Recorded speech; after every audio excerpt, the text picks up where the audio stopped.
In a faraway land, there lived a king who was very wicked. Everyone in the community feared him. In his kingdom, women were not honored. They were treated like slaves, even the princess, his own daughter. The king made a law in the land. He said no man was allowed to marry just one wife. Every man must marry more than 4 wives. If a man refused, he would be punished. Because of this law, women suffered greatly, and no one had the courage to speak against the king.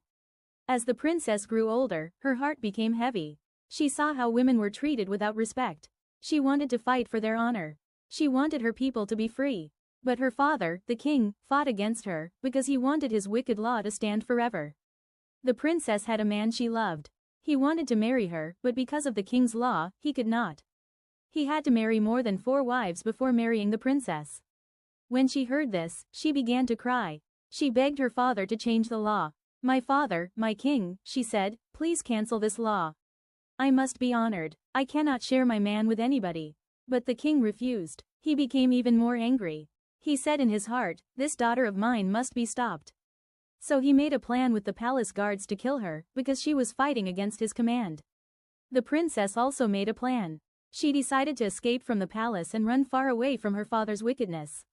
She went to the king and said, "My father, I want to go to the church to pray. I will come back very soon."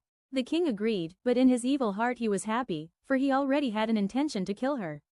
He told the princess, "You will go with 2 of my bodyguards." The princess accepted, though in her heart she wanted to deceive the guards and escape from the community. She did not know that her father had already commanded the bodyguards to kill her on the way. The princess entered the church and pretended to pray. She waited until nightfall, hoping to escape. But as she tried to run away, one of the bodyguards drew his sword and struck her down. The princess fell, and her blood covered the ground. The bodyguards carried her dead body back to the palace.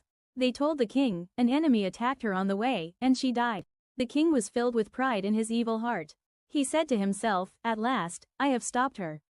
Now no one will rise against my law." But the palace was filled with sorrow. The queen, the princess's mother, cried bitterly. The princess was her only child, and she was also the 18th wife of the king. Her tears shook the palace walls, but the wicked showed no mercy. So ends the first part of the story. Stay tuned for part 2.